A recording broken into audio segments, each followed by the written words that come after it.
사랑하는 영락교회 지체들에게 주 안에서 평화의 인사를 전합니다. 오늘은 7월 9일 목요일입니다. 오늘의 묵상 본문은 열왕기하 15장 32절로 16장 20절까지의 말씀입니다. 오늘의 본문 말씀은 이렇게 시작합니다. 이스라엘 왕 르말라의 아들 베가 제2년에 유다 왕 우시아의 아들 요담이 왕이 되니 유다의 새로운 왕이 요담이 되었다는 거죠. 오늘은 요담과 그의 아들 아하스의 이야기인데 여기서 우시아라는 것은 아사랴 왕의 다른 이름입니다. 근데 요담 왕도 다른 아버지 아사랴나 할아버지 아마샤와 같이 여호와 보시기에 정직 행하였으나 오직 산당을 제거하지 아니하였으므로 라는 똑같은 이야기를 듣습니다. 하나님에게 그 성전의 제사를 열심히 드리고 또 하나님의 뜻에 합하려고 노력하는 왕들이었다는 거죠. 그러나 그들이 산당을 제거하지 않은 그들의 중심 가운데 주님께 온전히 순종하지 못하는 모습도 있었다는 겁니다. 아마샤나 아사랴나 요담이나 다 해결하지 못하는 이런 죄의 문제가 그 안에 있었다는 거죠. 그런데 여기서 중요한 것은 이 문제가 그냥 반복되는 그 수준에 있는 것이 아니라 이 죄의 문제가 점점 커진다는 겁니다. 그 이유는 우리 가운데 죄성의 문제, 악의 문제가 있기 때문이죠. 악의 씨앗, 악의 뿌리가 우리 가운데 있는데 계속 그 위에 죄를 더하면 그러면 그 죄가 자라나게 되는 거죠. 그 악이 자라나서 열매 맺게 되는 겁니다. 선도 자라지만 악도 자랍니다. 우리의 선조들의 말씀에 바늘도둑이 소도둑 된다 이런 이야기가 있죠. 어려서 하는 작은 거짓말, 작은 잘못들이 그대로 방치되면 나중에 정말 큰 도둑, 큰 잘못을 저지르게 된다는 이야기죠. 이 이야기가 오늘 본문 말씀처럼 잘 맞는 말은 없는 것 같습니다. 왜냐하면 이런 악들이 쌓여져서 이런 불순종이 쌓여져서 요담의 아들 아하스라고 하는 정말 전대미문의 악한 왕이 유다 역사에 일찍이 없었던 상상할 수 없었던 악행을 저지르는 아하스가 등장하게 되기 때문입니다. 하나님을 믿는다 그러고 열심히 제사를 올렸는데 그것이 진짜가 아니고 그것이 모양만을 취하는 종교를 흉내냈을 때 그 진실의 악의 모습이 어떻게 열매 맺게 되는지를 이 요담의 아들 아하스가 보여주고 있는 거죠. 요담의 아들 아하스가 왕이 되었다고 16장 1절이 시작합니다. 2절에 그의 조상 다윗과 같지 않아요. 그의 하나님 여호와 보시기에 정직히 행하지 아니하고 이런 평을 받았는데 여기서 한 걸음 더 나가서 3절에 보면 이스라엘의 여러 왕의 길로 행하며 라는 독특한 평가를 듣고 있어요. 유다 왕 중에서 이스라엘 왕들의 길로 갔다라는 평을 받는 왕은 여호람과 아하스 딱 두 사람뿐입니다. 이것이 의미하는 바는 단순히 산당의 그 제사를 멈추지 못했다는 것에서 더 나아가서 예루살렘 안에 우상 숭배를 불러들였다는 거죠. 이것이 아하스의 죄악의 본질입니다. 여호와께 이스라엘 자손 앞에서 쫓아내신 이방 사람의 가증한 일을 따라 자기 아들을 불 가운데로 지나가게 하며 인신제사를 다시 예루살렘으로 불러들였다는 거죠. 인신제사를 받는 이방신은 몰록신입니다. 몰록신에 대한 인기가 우상 숭배 중에서 끊이지 않죠. 이 몰록의 신을 그 모습을 청동으로 만든 다음에 그 제사 가운데 불로 지폈다고 하죠. 그렇게 벌겋게 익으면 자신의 자식을, 자신의 맏아들을 그 몰록신의 입을 이렇게 열고 있는 신상 안에다 집어 던져 넣는 그런 제사를 지냈다는 겁니다. 아이가 자지러지면서 고통스럽게 죽어갔겠죠. 그걸 들으면서 집단적인 엑스타시를 경험하는 그런 제사를 지냈다고 그래요. 그런 우리 여호와 전에 드리는 제사와는 비교할 수 없는 그런 당시에 그런 자극적이고 짜릿함과 사람들에게 더할 수 없는 헌신이자 사람을 내다 죽이는데 더 이상의 헌신이 어디 있겠습니까? 이런 짓을 다시 드리게 됐다는 거죠. 이 아하스가 악에 붙들리고 악에 취하니까 능력을 추구하니까 점점 강한 신, 점점 센 신을 추구하게 되는 겁니다. 4절에 또 산당들과 작은 산 위의 모든 푸른 나무 아래서 제사를 드리며 분향하였더라. 큰 숲 앞에서 제사를 드리면서 신비감을 더하는 거죠. 그런데 참 놀라운 것은 5절에 이때 아람 왕 르신과 이스라엘 왕 르말야와 아들 베가가 예루살렘에 올라와서 싸우려 하여 아하스를 에워쌌으나 능히 이기지 못하니라. 놀라운 일이 벌어졌는데 아람과 이스라엘이 연합해서 예루살렘을 쳐들어왔죠. 이스라엘만 쳐들어와도 감당이 안 되는데 아람이 같이 뒤에서 바친 겁니다. 그러니까 이걸 감당할 수 있겠어요. 그런데 이 놀라운 싸움에서 아하스가 승리를 거두었다는 거죠. 아하스는 어떤 생각을 했을까요? 야, 역시 몰록신이 최고구나. 여호와 숭배 아무리 해봐야, 여호와 제사해봐야 별로 재미도 못 봤는데 몰록 숭배를 하니까 이런 능력이 임하는구나 하고 쾌재를 불렀겠죠. 진작에 이렇게 할 걸, 아마 이런 생각을 했을 겁니다. 그런데 이번에 그 전쟁에서 막아냈다고 하지만 전쟁이 끝난 게 아니죠. 그리고 이스라엘과 아람이 또 쳐들어갈 것 같은 느낌이 드니까 이번에 놀라운 일을 하게 되는데 7절에 아하스가 아수르 왕 디글랏 빌레셀에게 사자를 보내 이르되 나는 왕의 신복이요 왕의 아들이라. 이제 아람 왕과 이스라엘 왕이 나를 치니 청하건대 올라와 그 손에서 나를 구원하소서 하고 외세인 아수르를 끌어들였다는 거죠. 마치 이스라엘의 어리석은 왕 무나헤미 한 짓을 똑같이 따라한 것입니다. 디글랏 빌레셀이 이끄는 아수르는 사실 1차 침략으로 한번 다메섹을 점령했는데 지금 2차 침략을 준비하고 있는 거죠.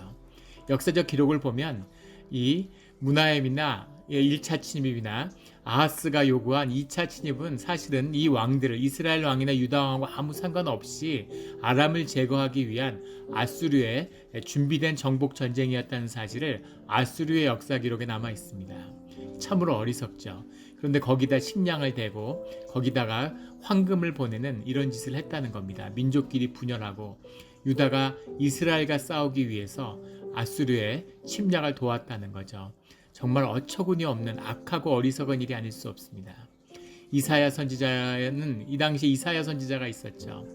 7장 3절부터 17절까지의 말씀에 보면 이 유다의 적은 이스라엘이 아니고 유다의 적은 아람이 아니다. 오직 그 악한 쓰임의 중심은 아수르라는 것을 강조하고 있는데 완전히 무시됩니다. 이런 이사야라고 하는 그런 하나님의 사람, 하나님의 깊이 쓰임받는 그런 말씀의 종이 있던 시대였는데 이 시대에 가장 악한 왕, 그리고 그 말씀을 철저히 무시하는 아하스라는 악한 왕이 있었던 거죠. 이미 몰록 제사로 큰 능력을 시험을 통해서 시험에 든 이 아하스가 이사야의 말을 들을 리가 없죠. 그래서 디글랏 빌레셀을 끌어들이는 겁니다. 8절에 아하스가 여호와의 성전과 왕궁 곳간에 있는 은금을 내어다가 아수르 왕에게 예물로 보냈더니 성전의 금을 꺼내다가 은금을 꺼내서 그 디글랏 빌레셀 아수르 왕에게 곡물로 줬다는 겁니다. 성전에 드렸다는 건 하나님의 것이라는 거죠. 물론 모든 것이 다 하나님의 것이지만 구별하여 거룩하게 하나님의 것으로 돌렸다는 겁니다. 근데 그것을 함부로 꺼내다가 곡물로 드렸다는 것, 그가 여호와를 어떻게 생각하는지, 하나님의 안중에 없고 있다고도 생각 안 하는 거죠. 그가 그의 마음속의 중심이 무엇인지를 보여주는 그런 모습입니다. 그래서 아수르 왕을 끌어들이는 거죠. 결국은 예루살렘의 침략까지 그렇게 자초하게 되는 겁니다. 금을 보여줬으니까 당연히 예루살렘까지 쳐들어오겠죠. 9절에 아수르 왕이 그 청을 듣고 곧 올라와서 다메섹을 쳐서 점령하여 그 백성을 사로잡아 기르로 옮기고, 안 그래도 쳐들어갈 계획이 있었는데 은금까지 받았으니까 아수르가 그걸 명분 삼아서 침략을 단행한 거죠. 10절에 아하스 왕이 아수르 왕을 만나기 위해서 다메섹으로 올라갑니다. 인사를 드리기 위해 올라가는 거죠. 근데 그곳에 가서 거기 있는 제단을 보고 아하스 왕이 그 제단의 모든 구조와 제도의 양식을 그려 제사장 우리아에게 보냈더니, 아하스 왕이 다메섹에 돌아오기 전에 제사장 우리아가 아하스 왕이 다메섹에서 보낸 대로 모두 행하여 제사장 우리아가 제단을 만든지라. 그 제단을 만든 자가 제사장, 여호와의 제단의 제사장이었다는 겁니다. 목숨을 걸고 이 일을 막아야 되는 사람이, 그런데 여호와의 제단의 제사장이 다메섹의 신을 섬기는 제단을 만드는 일을 했다는 거죠. 어떻게 이런 일이 있을 수 있었을까? 그 종교도 타락하고 그냥 권력의 한 부분이 되어서 협력하고 있는 거죠. 모든 정치는 종교화되죠. 악의 본질입니다. 그것과 종교와 정치 권력이 연합해서 세상을 다스리는 것이 세상의 악한 권세가 작동하는 원리죠. 늘 그런 일은 있어 왔습니다. 그래서 거기에 협력하는 타락한 제사장 우리아의 모습을 보게 됩니다. 그런데 왜 다메섹에 가서 그 제단과 구조와 양식을 그려서 그것을 예루살렘에 만들게 했을까 하는 것이 의문이죠. 그래서 혹자들은 그것이 그 신복을 한 아수르의 신하가 되겠다고 한 그 복종의 예로 그 다메섹의 신을, 그 당시에는 신과 신이 대결인데 신과 신이 싸워서 이기는 것이 전쟁이라고 보았습니다. 맞게 본 거죠. 전쟁의 본질이 영적으로는 그것이죠. 그래서 제단을 가지고 와서 그 제단에 대한 제사를 지내고 그리고 전쟁을 벌이는 거죠. 그래서 그 제단을 다 가지고 옮겨오는데 그것을 다메섹에서 보고서 거기에 압도된 거죠. 아마 규모가 훨씬 크고 더 의리의리하고 멋있었겠죠. 그 당시에 세계 제국으로 부상하는 아수르의 제단이니까 그런 의미가 있을 수 있었을 겁니다. 그런데 무엇보다도 그것을 아수르가 요구하지 않는데 그렇게 따라간 것은 아하스 왕이 이 다메섹에서 본 아수르의 신들에게 매료됐기 때문이겠죠. 아수르의 힘은 아수르의 신들에게서 나오는데 아수르의 신이 세계 최강대국으로 떠오르고 있으니까 얼마나 멋있고 부러웠겠습니까? 그러니까 우리가 아수르의 왕의 신에게 도움을 받아야 되겠다. 아수르의 주신은 엘릴이라고 부리는 신이죠. 그 엘릴 신에게 늘 우리의 주신으로 받아들이면 우리도 이렇게 아수르같이 흥황할 수 있을 것이다 라고 그것을 따라가는 거죠. 그래서 그 엘릴 숭배가 예루살렘에 들어왔다는 겁니다. 12절에 가면 왕이 다메섹에서 돌아와 제단을 보고 제단 앞에 나아가 그 위에 제사를 드리되 13절에 자기의 번제물과 소제물을 불사르고 자기의 번제물, 자기의 소제물이라는 말이 나오죠. 왕이 자기 개인의 제사를 지냈다는 겁니다. 주님께 백성들이 주님께 제사를 지내고 그 제사를 제사장이 들어가서 지내야 되는데 자신이 다메섹에서 아수르 왕이 하는 것처럼 그 제단을 쌓고 자신의 개인 제사를 지내는 그런 성전, 나를 보호해주는 나의 제사를 받는 그런 우상 숭배가 이루어졌다는 거죠. 그 완전한 타락과 여호와의 성전이 무너졌음을 보여줍니다. 그 다음에 나타나는 모습들이 14절에 가면 여호와 앞에 곧 성전 앞에 있던 놋제단을 새 제단과 여호와의 성전 사이에서 옮겨다가 그 제단 북쪽에 것을 두니라. 제단을 옮기고 그리고 15절에 가면 놋제단은 내가 주께 여쭈리라만 쓰게 하라. 원래 있었던 그 제단은 쓰지 말라는 거죠. 17절에 가면 물두덩 받침에 옆판을 떼다가 물두덩을 그 자리에서 옮기고 물두덩이라고 하는 것은 그 제사에 쓰는 이런 것을 씻고 정결의식을 하게 한 물을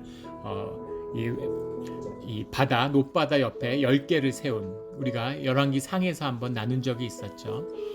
그런 양동이 같은 것에 물을 받아서 굉장히 큰 사이즈의 이 물두멍이 있는데 그것의 위치를 옮겼다는 겁니다.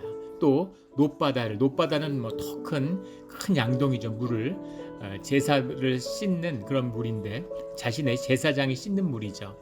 근데 그 놋바다를 놋소 위에 내려다가 돌판 위에 그것을 두며 중요한 것은 이 모든 위치들을 함부로 옮겼다는 거죠. 출애굽을 하고 광야에서도 주님의 뜻에 따라만 설치하고 주님의 말씀에 따라만 지켜지는 이것이 거기에 있어야 되는 반드시 사람들이 이해할 수 있는 이유가 있는 것이 아니라 주님과의 말씀이고 약속이기 때문에 그것을 따라야 하는 것인데 그 모든 것을 임의대로 막 옮겼다는 겁니다. 하나님이 안 계시고 하나님에 대한 예배와 제사가 무너졌는데 이런 게 다 하찮은 거죠.